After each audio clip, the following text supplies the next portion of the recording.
오늘 전해드리고 싶은 이 말씀들도 기존의 우리의 시선에는 어떤 의미에서는 조금 반할 수 있거나 좀 새로운 각도라고도 볼 수가 있을 거예요. 그 말씀을 오늘 좀 더 나누려고 합니다.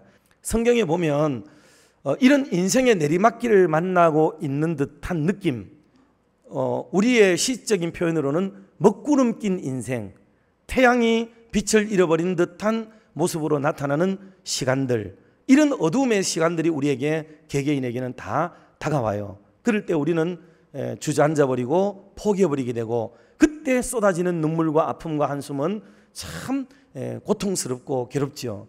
그럴 때 믿음이라고 하는 것은 언제 빛을 발하는가를 말할 때 성경은 놀랍게도 이런 어려움에 처했을 때, 고난에 맞닥뜨렸을 때 그 신앙이 빛을 발휘하더라는 것을 말씀하고 있다는 것을 오늘 증명을 하고 싶은 겁니다. 첫 번째로 구름 속에서 본 소망이 있습니다. 구름 속에서 본 소망.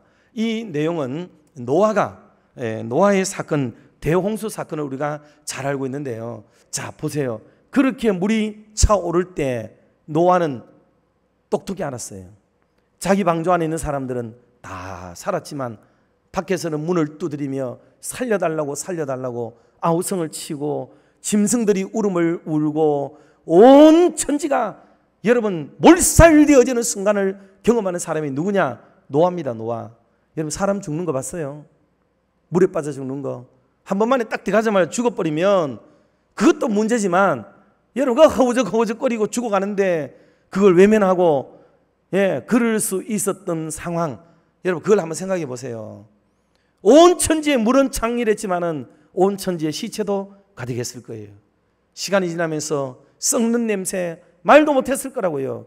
노아는 시커먼 구름만 봐도 정이 뚝 떨어질 만큼 두렵고 공포스러웠을 겁니다.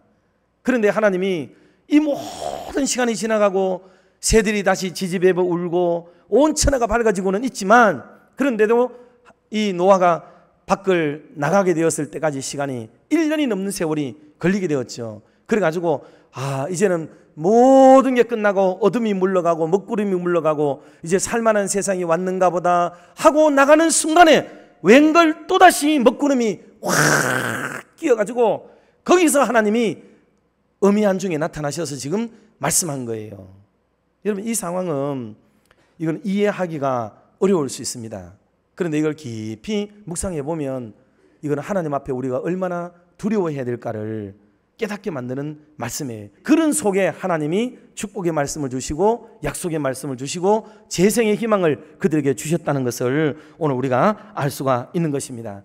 내가 정말 죄 가운데서 내가 이런 사람이었는데 참 이런 은혜를 내가 경험했는데 라는 데서부터 출발해야 복음의 은혜, 십자가의 은혜가 여러분 그때 절감되어진다는 것을 우리가 꼭 깨닫고 오늘도 밑바닥의 인생을 살고 내리막길을 걸어가고 있는 그들에게 희망과 소망을 줄 수 있는 저와 여러분의 생애가 되기를 주님의 이름으로 축원합니다. 두 번째 말씀은요, 모세의 내용이에요. 모세가 시내산에서 십계명을 받습니다. 십계명을 받는데 그 상태가 어떠했는가? 우리는 구름 속으로 끌려가서 그 속에서 모세가 40주야 동안에 하나님의 은혜 속에 십계명을 받았다는 것은 알고 있어요. 그런데 그는 마치 영광의 빛 속에 들어가서 그냥 희용찬란하고 황홀한 인생만 경험한 것으로 우리는 이해할 수 있어요. 물론 영적인 면에서는 그럴 수 있습니다. 그러나 객관적이고 육적인 시선으로 바라보면 모세가 처한 장면은 놀랍게도 우리가 생각하는 것과는 전혀 딴판이라는 것을 알 수가 있습니다. 자, 출애굽기 20장 21절 말씀을 같이 한번 합독하면 좋겠습니다. 백성은 멀리 서 있고 모세는 하나님이 계신 흑암으로 가까이 가니라. 아멘. 하나님이 흑암으로 가는 거예요. 흑암 안에. 이게 이해가 좀, 흑암이라는 게 이게 뭐를 말하냐 하면은 이게 짙은 구름을 말하는 거예요. 이게 캄캄한 먹구름, 먹구름 이런 걸 의미하는 단어입니다. 백성들은 왜 멀리 서 있느냐? 그 전후를 읽어보면요, 구름 속에요, 이 구름은 뭐를 동반하느냐? 우레, 번개, 비, 홍수, 거기에 따른 피해, 죽음, 두려움, 공포 이런 것들을 동반하는 게 뭐냐면 먹구름이에요. 먹구름. 그 백성들은 지금 여기서 막 듣습니다. 그 앞에 보면은 이 구름 속에 막 나팔 소리도 나는 거예요. 지금 여기 번개가 막 우르르 쾅쾅 치고, 그래가지고 막 번개가 막 번쩍번쩍 치고요, 우레가 막 지금 장렬합니다. 그런데다가 나팔 소리가 막 뿌뿌 하고 막 지금 들리고 있는 거예요. 이 장면이 너무너무 어미하고 세상 사람으로는 자아낼 수 없는 공포스러운 분위기가 연출되는데, 백성들은 그래가지고 뭐라 그러냐면 가까이 가지를 못하고 멀리 서서 있습니다. 그리고 하나님의 음성이 직접 들을 수 없기 때문에 모세, 당신이 우리에게 말해주세요. 당신이, 하나님이 우리에게 말하도록 하지 말고 당신이 듣고 좀 전해주세요. 당신은 가까이 가라는 거예요. 제사장은 가까이 가고 우리는 멀리 서서 있겠다는 거예요. 이 장면입니다 지금. 그럴 때 모세가 하나님의 신에 감동되어서 그 흑암 속으로 들어가고 있습니다. 인투라고 되어 있습니다, 영어 성경에.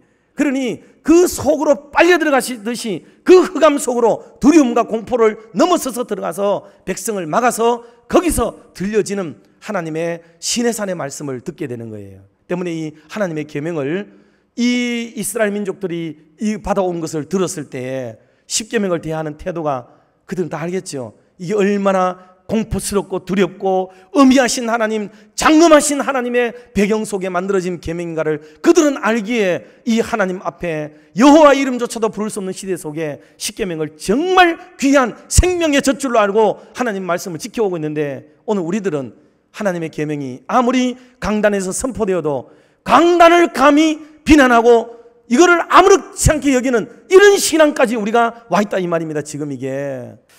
마지막 세 번째는 구름 속에서 들은 음성이 또 하나 있죠. 그게 바로 누가복음 9장인데, 베드로와 야고보와 요한을 데리고 예수님이 변화산에 올라가는 사건이에요. 거기에 갔더니 변화산이 얼마나 황홀하고 좋은지 베드로가 소리 지르죠. 거기서 세상의 구약에서 가장 존경하는 모세를 만나고 엘리야를 만났어요. 너무너무 황홀경에 젖고, 그리고 예수 그리스도의 얼굴이 빛처럼 광채처럼 환하게 빛나는 모습을 보는 순간에 베드로의 마음이 너무 감동이 돼가지고, 주여 여기서 초막셋을 짓고, 하나는 모세를 위해, 엘리야를 위해, 주님을 위해서 짓고, 우리 여기서 그냥 영원히 살고 싶습니다, 막 이런 얘기를 하잖아요. 그때 구름이 끼어요. 그때 구름이 오는데 그 구름이 뭐냐? 짙은 구름이에요. 먹구름입니다. 지금 베드로가 안고 있던 구름, 기대하고 있던 구름은요, 조금 전에 예수님이 빛났던 것처럼, 모세와 엘리야를 만난 것처럼 황홀경, 신비함, 너무너무 좋은 것, 요 속에 살고 싶었던 거예요, 요약하면. 그런데 주님이 먹구름을 팍 끼면서 시커먼 구름으로 두려움과 공포를 그들에게 주면서 내려가라, 내려가서 네가 할 일을 하라는 거야. 네가 할 일을 하라. 하나님의 명령이 가벼워지고 우리 뜻대로 하고 싶고 내가 원하는 대로 하고 싶었던 믿음의 삶에서 끝장을 보게 만들고 내려가서 할 일을 하라는 거죠. 산 아래 내려왔더니 해야 될 일들이 기다리고 있었습니다. 성도 여러분들, 오늘도 우리는 예수를 믿으면서 내가 믿고 싶은 예수를 믿어요. 내가 원하는 예수를 믿고 있다 이 말입니다. 그건 기독교는 아니다. 그리고 기독교를 일반 종교로 만들지도 말고, 기독교를 계모임 단체로도 만들지 말고, 하나님의 음성을 듣고 하나님의 뜻을 제대로 깨달으려면 먹구름 속으로 끌려가는 듯한 심한 두려움과 하나님에 대한 경외심을 잃어버리게 되면 여러분, 기독교는 설 자리가 없어진다 하는 것을 우리가 기억을 합니다. 그러나 그 속에 주시는 약속의 말씀들, 소망의 말씀들, 신뢰의 말씀들은 우리를 내리막길에서 살리게 만드는 하나님의 극단적인 처방이기도 하고 은혜이기도 하다는 것을 기억하고, 오늘도 남은 생애를 살아가는 동안에 주님의 의를 뜻을 이루며 살아가는 저와 여러분들의 남은 생애가 다 되시기를 주님의 이름으로 축원합니다.